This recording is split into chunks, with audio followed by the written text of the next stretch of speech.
Amigos televidentes, un buen día para todos. La corrupción es el signo de nuestros tiempos. Hay un grupo de ladrones que desde la sociedad civil, pero con acólitos y cómplices en las más altas esferas del poder público, roban sin miedos, confiados en que a ellos no los toca nadie, en esa suerte de inmunidad que les confiere una jerarquía impune a la que no le importa meterle la mano literalmente a los vivos, pero también a los muertos. Ricardo Ramírez, coordinador en Guayas de la Comisión Nacional Anticorrupción, nos acompaña. Bienvenido y buenos días. Buenos días, Lenin. Gracias a usted. Saludo a los televidentes. De esta situación crítica, del universo de los pillos, ¿hay retorno o, al igual que el coronavirus, la deshonestidad no tiene cura? Mire, Lenin, no nos podemos engañar. En esencia, nada ha cambiado. La situación sigue igual, a pesar de alguna actitud importante de la fiscal general de la Nación. Pero una golondrina no hace verano, y hay toda una estructura que viene implementada, como usted dijo al inicio, no ahora en la pandemia, sino desde antes de la pandemia. Tenemos 13 años de la implantación de una red de corrupción, de un sistema de corrupción que abarca toda la institucionalidad pública. Y que roben todas las instancias, ¿no? Roban cuando construyen los hospitales, roban cuando los equipan, y luego roban cuando tienen que proveerle de insumos y de medicinas. Nunca dejan de robar. Bueno, el asunto es que todo esto lo hemos descrito, hemos presentado documentación, elementos de las redes que operan, de las empresas vinculadas, de todo lo que ahora se está haciendo evidente, inclusive de aquello de lo que usted decía del Hospital de los Ceibos. Hay hechos que son incontrastables. Por ejemplo, el presidente de El Salvador acaba de inaugurar un hospital con 1000 unidades de cuidados intensivos por $43 millones. Solo de cuidados intensivos 1000 unidades, además del resto de áreas. Y aquí el Hospital de los Ceibos, que nos dijeron que tenía 650 camas que hasta ahora no funcionan, nos lo pasaron por más de $140 millones. Entonces, en el país, como usted decía, se ha hecho de todo, pero el asunto no termina allí. Es que nosotros hemos dicho varias veces, y lo ratifico, hay que seguir el hilo de la corrupción, la vía de la corrupción. Y como decían antes, todos los caminos llevan a Roma, pues todos los caminos de la corrupción llevan a Quito. Y llegan pasando por la Asamblea Legislativa, por la Prefectura, por la Alcaldía, llegan cruzando la Plaza Grande hasta Carondelet. Se acaba de develar por un periodismo de investigación que no solamente hubo, así como arroz verde y arroz moreno, ha habido un departamento de lujo verde en el Swiss Hotel, pero también ha habido un departamento moreno en el Hilton Colón, donde consta que funcionarios designados por el presidente de la República se reunían con el ahora detenido Daniel Salcedo. Y esto es gravísimo. Estamos hablando del expresidente del Consejo Directivo del Instituto Ecuatoriano de Seguridad Social, sí, del señor Granda. Precisamente, pero el asunto que todos nos preguntamos, o que deberíamos preguntarnos, ¿quién designó a ellos? ¿Quién designó a Granda? ¿Quién ha designado a Guate, que debería ser no solo destituido, sino que no debió haber sido posesionado? La superintendenta de bancos y compañías también debe ser destituida, porque ella lo posesionó a sabiendas que no cumple con los requisitos para ser presidente del BIES. Está demostrado, no tiene título que lo habilite, no tiene perfil de idoneidad.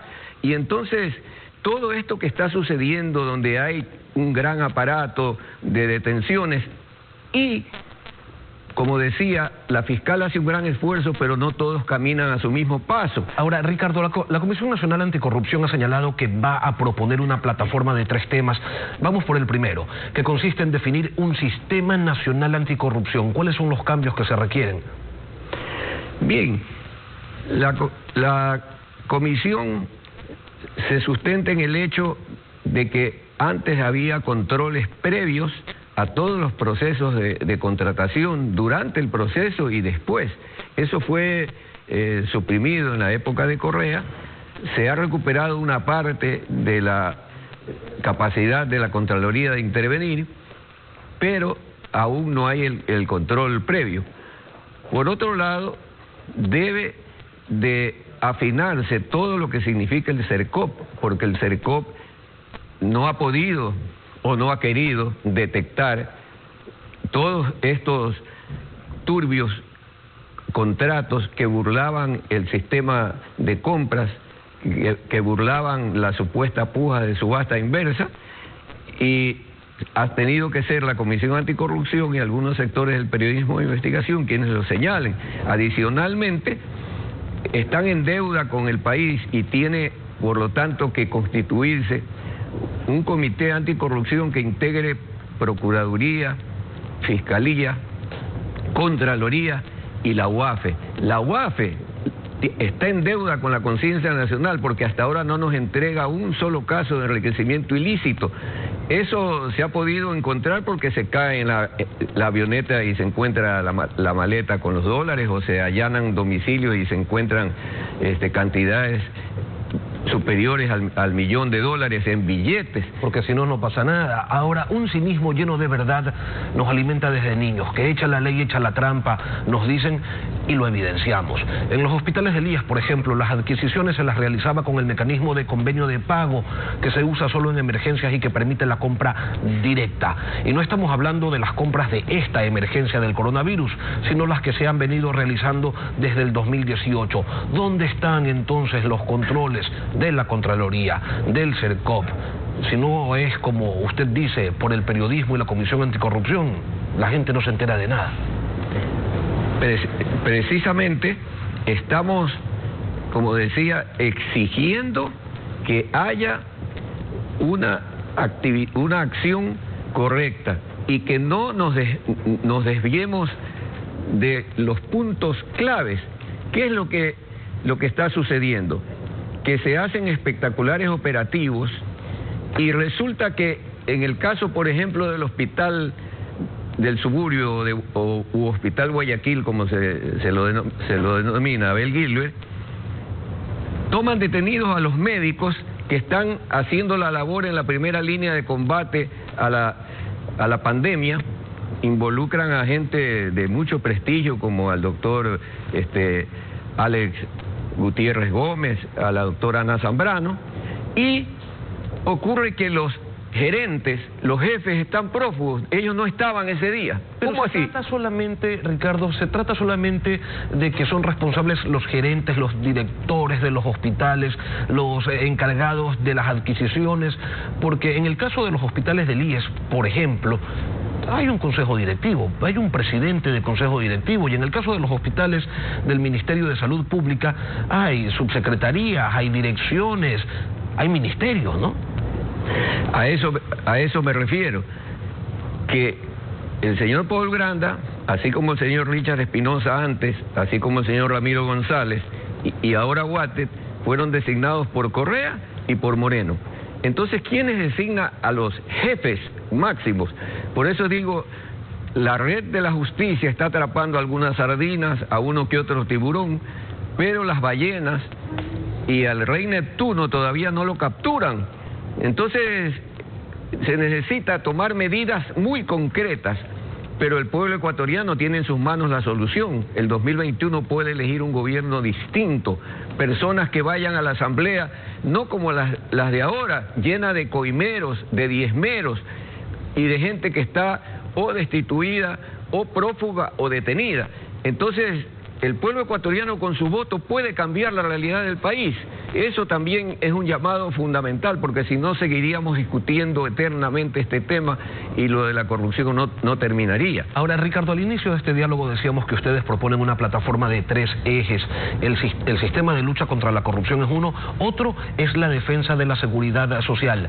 En función del tiempo, le ruego brevemente nos comente defenderla de quién. Bueno, defenderla de Guate de ahora directamente, porque él es un insolente recadero de los que quieren meterle la mano a los recursos del IES.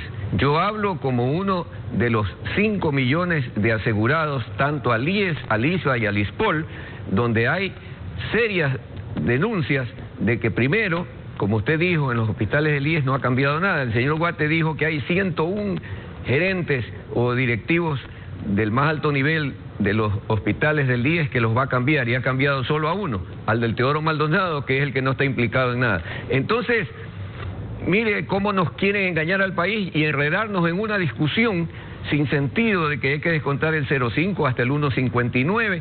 Eso es lo que ellos quieren, cuando en realidad lo que están buscando es entregar los recursos del IES a las aseguradoras privadas de fondos de pensiones, que es un viejo sueño de la oligarquía, del Fondo Monetario Internacional, pero no dice nada de la brutal deuda que tiene el Estado con el IES, que rebasa los 24.000 millones de dólares. No son 12.000, no son 6.000, como dicen algunos datos, son más de 24.000 millones de dólares. Entonces, nosotros los jubilados, los afiliados, que somos los pensionistas, los del seguro campesino, que somos los dueños del IES, no tenemos voz ni voto. Hay un consejo directivo espurio donde el señor Guate es como jefe de Hacienda y se permite cada día decir una cosa, al otro día decir otra. Le vamos a descontar a los afiliados, no vamos a atender a los menores de 18 años, pero porque eso representa 300 o 400 millones al año, pero el Estado le debe 24.000 millones al IES. Entonces, ¿de qué es que estamos hablando? Por eso digo, la indignación popular crece y ojalá se exprese el 2021 cambiando de raíz este país. Ricardo, el tercer punto de esta plataforma que va a plantear la Comisión Nacional Anticorrupción es la reestructuración de la deuda. Habrá análisis de lo contratado y sugerencias, pero en principio allí también hay corrupción. Bueno, hay serias evidencias de que el pago que hizo en pleno pico de la pandemia el ministro Martínez, una de las razones por las que debería ser destituido, tiene que ver con los tenedores de esos bonos que se pagaron. Ese es uno de los misterios que nadie devela. No sé si la OAFE tiene la capacidad de investigar quiénes son, de pedir ayuda a Panamá, a donde dice que están las financieras que manejan esos bonos, para saber quiénes son los dueños de los bonos, porque se ha dicho que hay gente del país vinculada a eso. Entonces, si es que no hay una decisión de actuar como debe ser, inclusive patrióticamente, no pagan un centavo al IES, pero sí están preocupados de pagar la deuda externa. No han pagado desde octubre del año pasado hasta junio de este año, no han pagado nada del 40% de las pensiones jubilares, pero el señor Martínez sí está preocupado de pagar la famosa deuda. Miren Argentina, ellos los han amenazado de que van a caer en default y no sé cuánto, y el presidente de alguna manera, en forma digna, les ha dicho a los prestamistas y a los acreedores: señores, Argentina no puede pagar más de lo que les estamos ofreciendo, y no les podemos pagar sino hasta después de 5 años. El Ecuador puede declarar una moratoria, pero se necesita un gobierno patriótico distinto a los que hemos tenido en estos últimos 13 años. Ricardo Ramírez, coordinador de la Comisión Nacional Anticorrupción, gracias por venir a Contacto Directo.